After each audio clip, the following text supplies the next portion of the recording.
Hi, this is Pastor Trent from Haynesville Lutheran Church, welcoming you this afternoon to our reading of the Passion account from Luke's Gospel.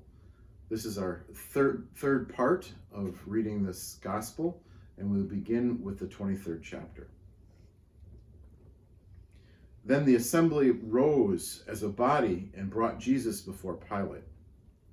They began to accuse him, saying, "We found this man perverting our nation, forbidding us to pay taxes to the emperor, and saying that he himself is the Messiah, a king." Then Pilate asked him, "Are you the king of the Jews?" He answered, "You say so." Then Pilate said to the chief priests and the crowds, "I find no basis for an accusation against this man." But they were insistent and said, "He stirs up the people by teaching throughout all of Judea from Galilee, where he began, even to this place." When Pilate heard this, he asked whether the man was a Galilean. When he learned that he was under Herod's jurisdiction, he sent him off to Herod, who was himself in Jerusalem at the time. When Herod saw Jesus, he was very glad, for he had been wanting to see him for a long time, because he had heard about him and was hoping to see him perform some sign. He questioned him at some length, but Jesus gave him no answer. The chief priests and the scribes stood by, vehemently accusing him. Even Herod, with his soldiers, treated him with contempt and mocked him. And he put an elegant robe on him and sent him back to Pilate. That same day, Herod and Pilate became friends with each other. Before this, they had been enemies. Pilate then called together the chief priests, the leaders, and the people, and said to them, "You brought this man as one who was perverting the people. And here I have examined him in your presence and have not found this man guilty of any of your charges against him. Neither is Herod, for he sent him back to us. Indeed, he has done nothing to deserve death. I will therefore have him flogged and release him." Then they all shouted out together, "Away with this fellow! Release Barabbas for us!" This was a man who had been put in prison for an insurrection that had taken place in the city and for murder. Pilate, wanting to release Jesus, addressed them again, but they kept shouting, "Crucify him! Crucify him!" A third time he said to them, "Why? What evil has he done? I have found in him no ground for the sentence of death. I will therefore have him flogged and then release him."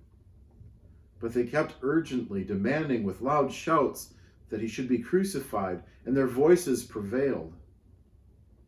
So Pilate gave his verdict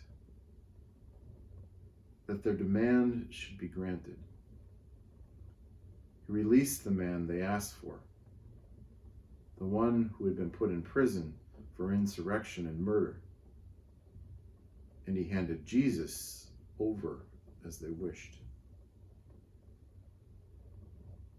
As they led him away, they seized the man, Simon of Cyrene, who was coming from the country, and they laid the cross on him and made him carry it behind Jesus. A great number of people followed him, and among them were women who were beating their breasts and wailing for him. But Jesus turned to them and said, "Daughters of Jerusalem, do not weep for me, but weep for yourselves and for your children. For the days are surely coming when they will say, 'Blessed are the barren and the wombs that never bore, and the breasts that never nursed.' Then they will begin to say to the mountains, 'Fall on us,' and to the hills, 'Cover us.' For if they do this when the wood is green, what will happen when it is dry?" 2 others also, who were criminals, were led away to be put to death with him. When they came to the place that is called the Skull, they crucified Jesus there with the criminals, one on his right and one on his left. Then Jesus said, "Father, forgive them, for they do not know what they are doing." And they cast lots to divide his clothing. And the people stood by watching, but the leaders scoffed at him, saying, "He saved others, let him save himself if he is the Messiah of God, his chosen one." The soldiers also mocked him, coming up and offering him sour wine and saying, "If you are the king of the Jews, save yourself." There was also an inscription over him, "This is the King of the Jews." One of the criminals who were hanging there kept deriding him and saying, "Are you not the Messiah? Save yourself and us." But the other rebuked him, saying, "Do you not fear God, since you are under the same sentence of condemnation? And we indeed have been condemned justly, for we are getting what we deserve for our deeds. But this man has done nothing wrong." Then he said, "Jesus, remember me when you come into your kingdom." He replied, "Truly I tell you, today you will be with me in paradise." It was now about noon, and darkness came over the whole land until 3 p.m, when the sun's light failed, and the curtain of the temple was torn in two.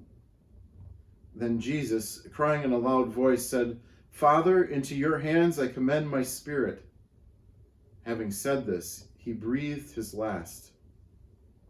When the centurion saw what had taken place, he praised God and said, "Certainly this man was innocent." And when all the crowds who had gathered there for this spectacle saw what had taken place, they returned home, beating their breasts. But all of his acquaintances, including the woman who had followed him from Galilee, stood at a distance, watching these things.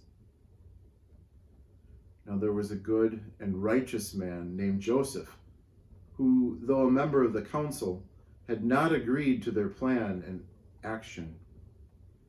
He was from the Jewish town of Arimathea, and he was waiting expectantly for the kingdom of God. This man went to Pilate and asked for the body of Jesus. Then he took it down, wrapped it in a linen cloth, and laid it in a rock-hewn tomb where no one had ever been laid.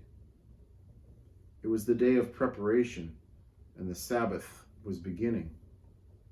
The women who had come with him from Galilee followed, and they saw the tomb and how his body was laid. Then they returned and prepared spices and ointments. On the Sabbath they rested according to the commandment. Thank you for joining me today for the third part of Luke's gospel account of the Passion narrative.